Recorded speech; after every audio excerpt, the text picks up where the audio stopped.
it's gonna happen, or you can be like the Jetson and ride the machines, like George Jetson, who instead of like most of us, it takes us an hour to get ready for for work. He got ready in 3 minutes. And how can you ride the machines? Because the machines are here, and he's going to give us some insight on the machines. Let me bring him up right now. Hopefully he's here. I'm looking for you. I'm looking for you. I do not see you. I'm going to look again. All right, I'm going to call him. Tell him I'm on. I'm going to use my machine to call him. Tell him I'm on. We'll show up when you go live. And you can beam me in. I'm on, playa. You know what that did, though? You know what that moment between him and I, because I'm waiting for him, did? It gave me time to tell you a dad joke. Why are elephants' ears so big? So their glasses don't fall off. Yeah, these things are getting bad. All right, let's see if he's on here right now. Let me see. I don't see him. I'm going to call him.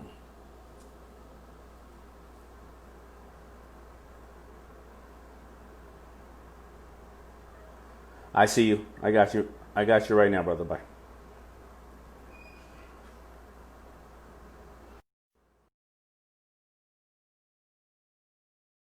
I'm adding Andrew Yang. Andrew Yang, waiting for my buddy Andrew Yang, and he's coming in right now. It worked, brother. Andrew, what's happening? Up, Daymond? How are you, man? I'm great. I'm great. I'm quarantined, but I'm great, man. I'm this is like me being in the ocean right here. I put that on my TV, just trying to escape.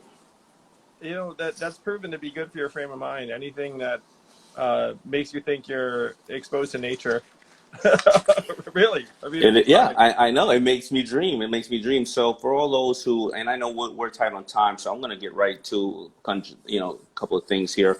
I'm going to just really read, because I wrote down a couple of things that people need to know. You founded Venture of America, a 2-year fellowship program for recent grads who wanted to work at a startup and create jobs in American cities, right? And what you inspired to create was this organization, where you made people aware and educate them on how to use this new changing technology. But at the same time, you want to educate people that it's coming and it's here, as we all know. I know that when you ran on giving people $1,000 a month. Yep, People would make, $1,000 right? a month, freedom dividend. $1,000 a month for everybody, because you understood about the challenges. Your book is "There Will Be Blood in the Streets," right? Sorry, there will. No, it might as well be called that. It's the war on normal people, and that's right. Because when you were talking, you was like, "There's going to be blood in the streets." yeah, that's exactly. I mean, it's terrible, man. I mean, here, like you said, you hit the nail on the head when you said that we sped up. It's like what would have happened in 10 years has happened in 10 weeks. And if people don't want to believe us, basically, I'm going to just read a couple of facts really quick. By 2030, up to 20 million manufacturing jobs around the world could be replaced by robots. That's Oxford Economics. A 2-year study from McKinsey Global Institute indicated that by 2030, intelligent agents and robots could replace 30% of the world's current labor force. And this one is the crazy one. McKinsey estimates that automation will displace 400 between 400 to 800 million jobs by 2030, requiring as many as 375 million people to switch job categories entirely. Now, what does that mean for people right now here listening? A lot of people think, and I know that you are a son of immigrants, and I am a son of another immigrant. A lot of people think those people come over here and take our jobs, but I haven't seen an immigrant at the airport when I check into a kiosk, or when I go through a toll and all the toll booth clerks are no longer there. I haven't talked to an operator in 15 years because of Google, and I haven't talked to a travel agent because of Orbitz and Travelocity, and of course, tax agents, people who file taxes. You got turbo taxes and things of that. Now, none of those are what people may call immigrants or low-end workers. So everybody is being replaced. And if the number one job for males in this country is operating heavy machinery and large trucks, but if those are going to become like Teslas and a bunch of automated, vehicles, what are people going to do? However, I don't ever want to say don't embrace technology, because we can thrive off of technology. So what are your thoughts, Andrew?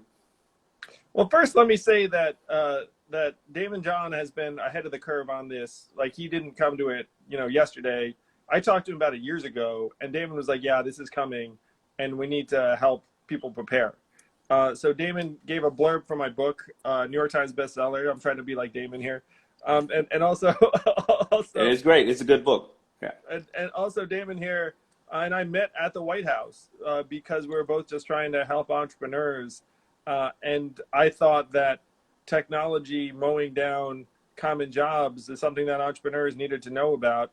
And one of the reasons why Daymond and I know this is true is that we've run companies, and when you run a company, you're just trying to get stuff done as efficiently as possible. So if someone comes to you with a tool, software, robot, whatever it is, and you're like, all right, let's do it.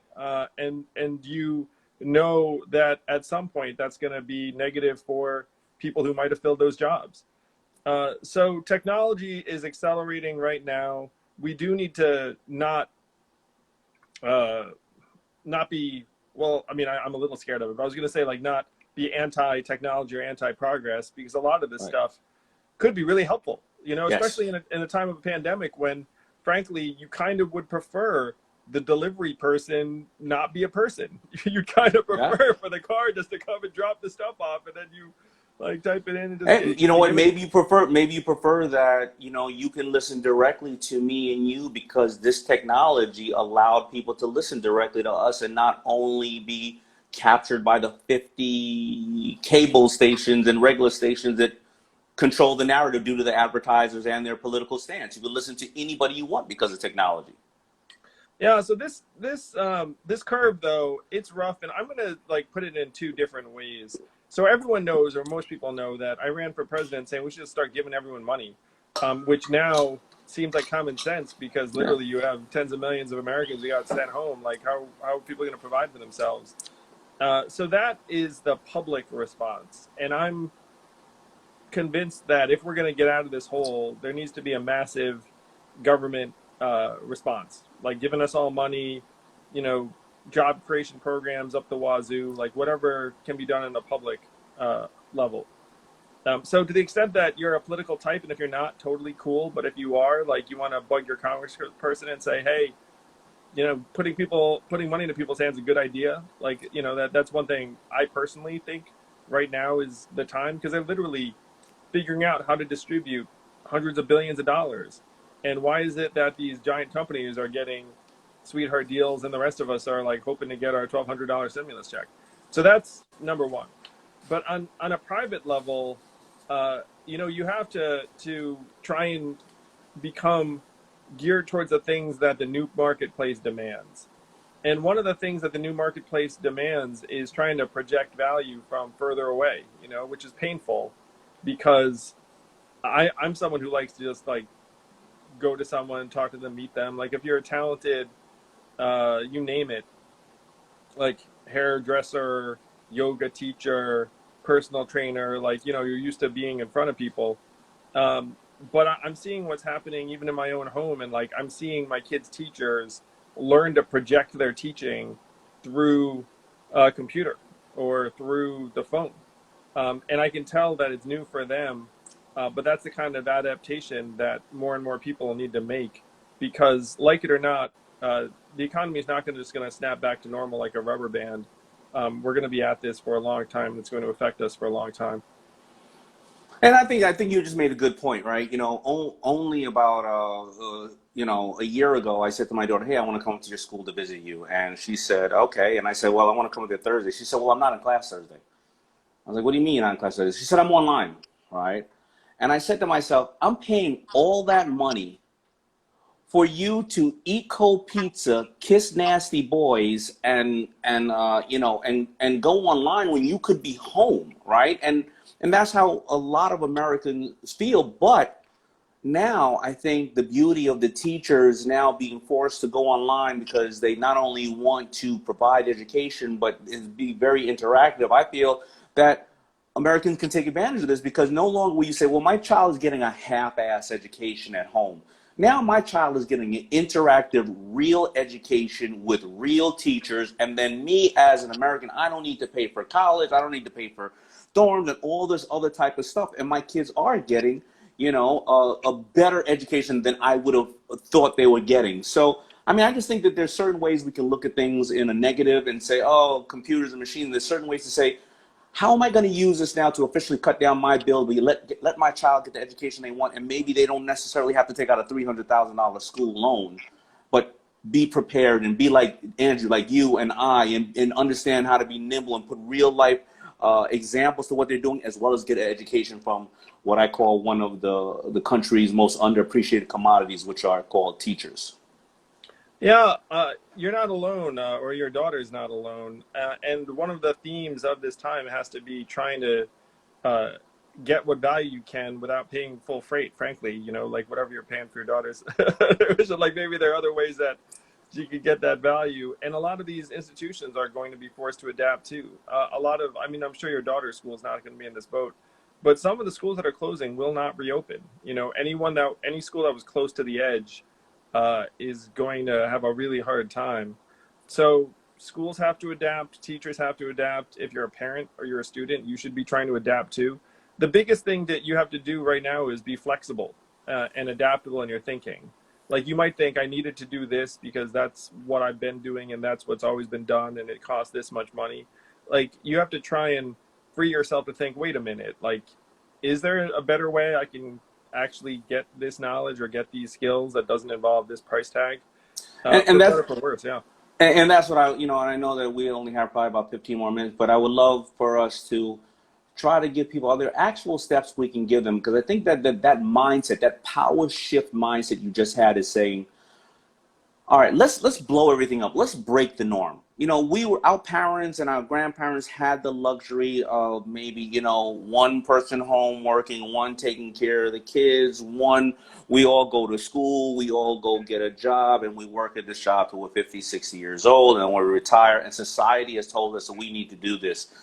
But maybe right now is making people break the mold, and like you just said, maybe they are saying, how can I get the value of an education that I want and I don't have to pay the same amount of money? Somebody else on here just said, and I think they were a young man, they said, I don't want to go to school anyway because of school shootings. I'm not going to be at risk if I'm home getting the education that I need, right? So what are the other things that Americans can do right now to embrace technology and use it to their, because as much as rise of the machines, as I call it, it's also the rise of people, right? We're starting to understand a lot of times what meant a lot to us if we're mourning right now and see what's going on in the world. We're starting to spend more time with our family, right? We're starting to see who our friends really are, right? We're starting to take care of our health because we're home, and we're starting to take care of those type of things. How can we also become rise of the people where we take advantage of technology for our greed? How can we do that, each individual here? Well, I read Daymond's book too, and right now the book that's speaking to me is The Power of Broke,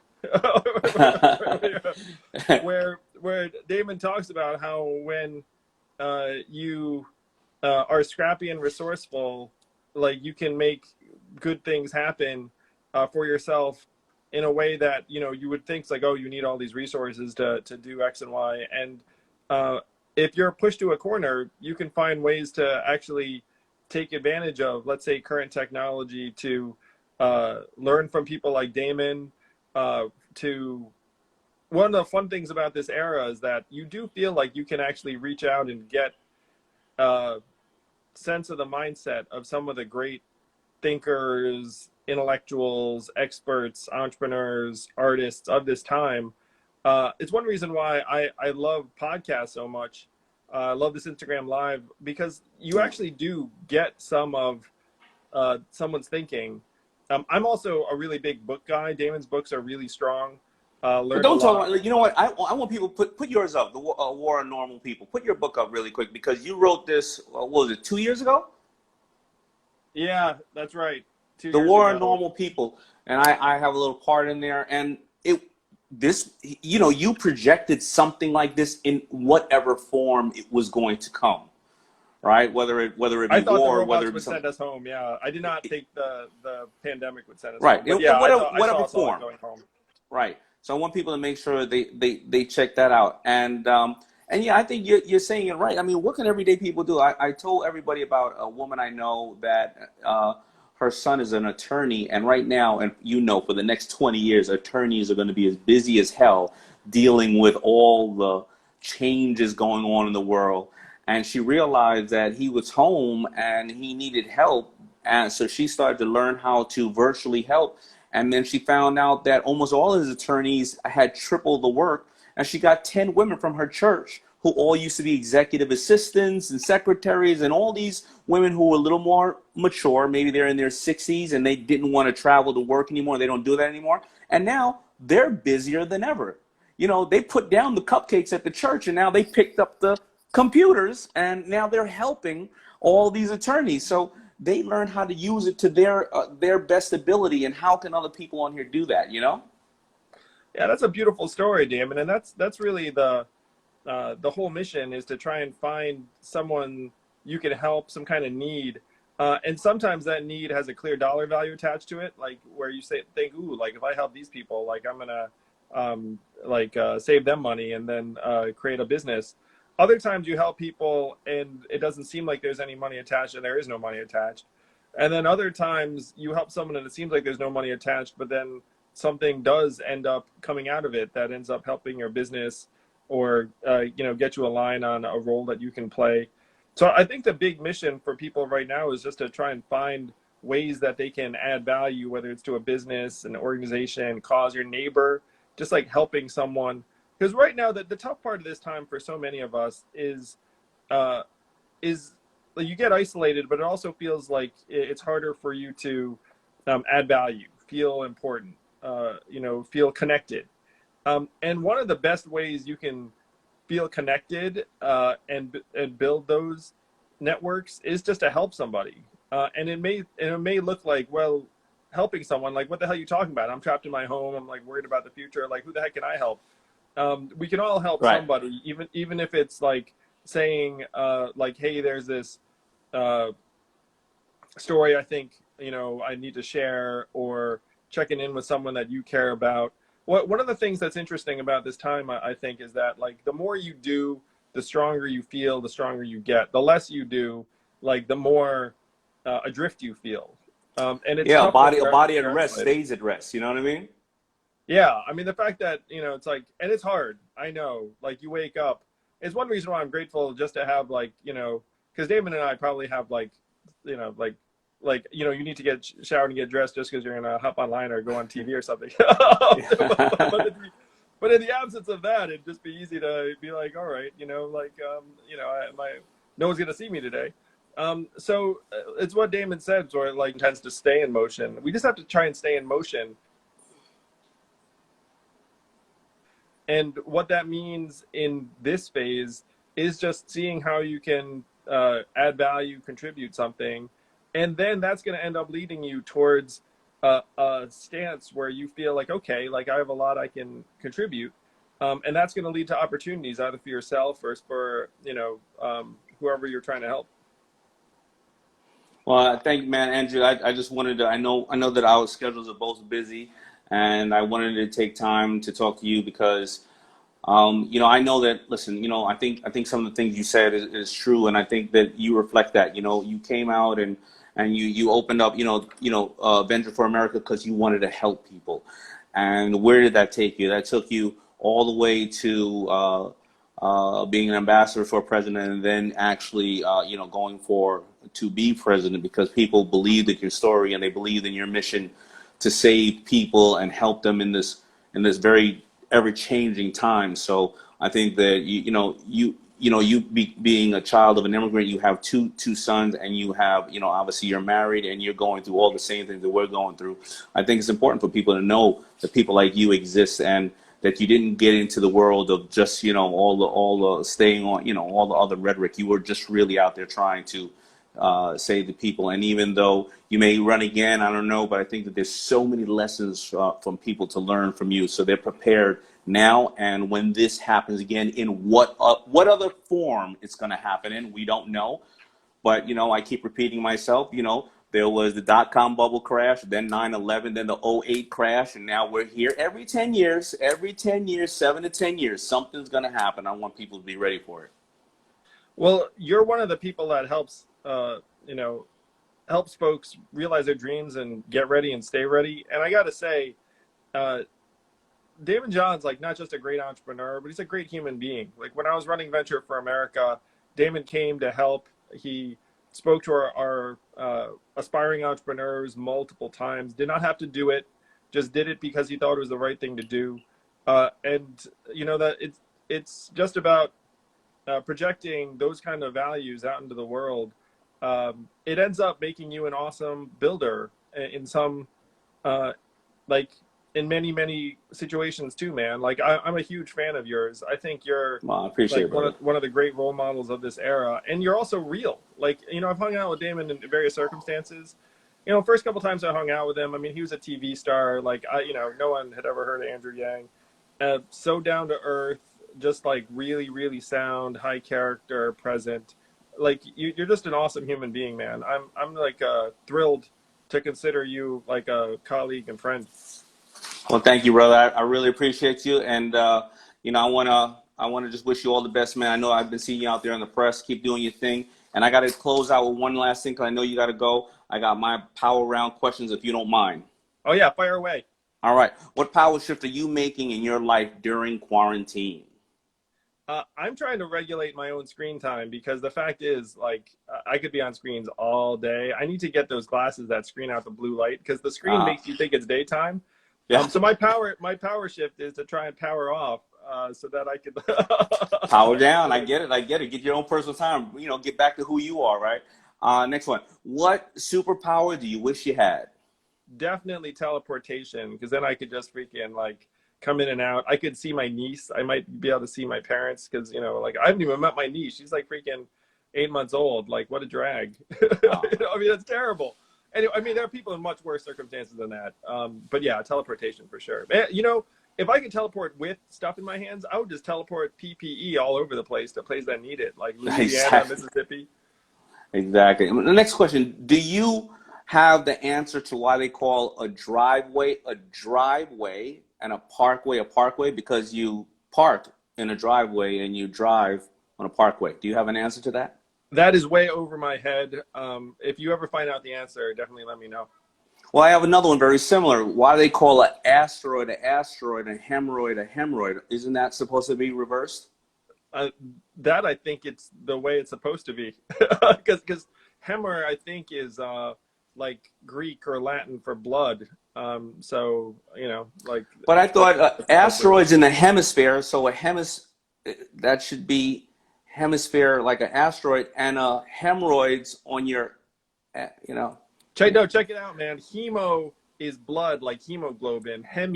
Like hemispheres with an I is half. So you had it right, but if it was like, because the way it's pronounced, it sounds like Thank you. I do appreciate that. Hey, what would you rather? Can you sense what a fucking nerd I was, David? And would you rather cuddle with a baby panda or a koala bear?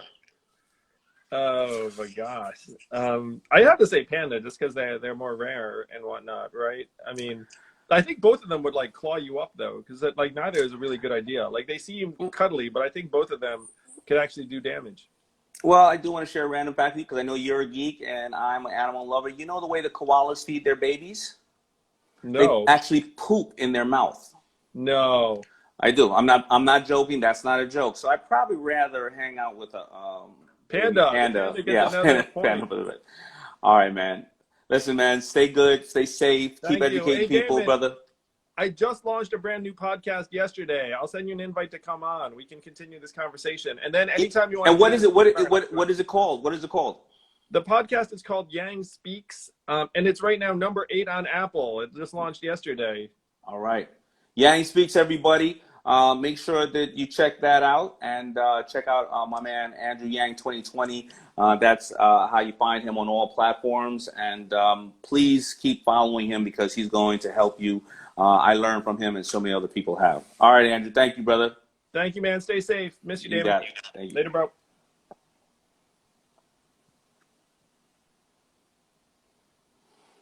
All right, so I hope you had a really good time checking out my man Andrew Yang with my Power Shift Talk, and I hope you learned from him, or even if you didn't learn something specific, you said, all right, you know what, maybe I need to check into where this world is going, even though we all know it, right? But sometimes we need more and more reinforcement of that. I need to get my shit together. And his book is called The War on Normal People. The War on Normal People. And it's not just a book against technology, because technology is here. We are actually enjoying it right now as we talk to each other, and I get to shout you all out. So why don't everybody right there, give me your name and your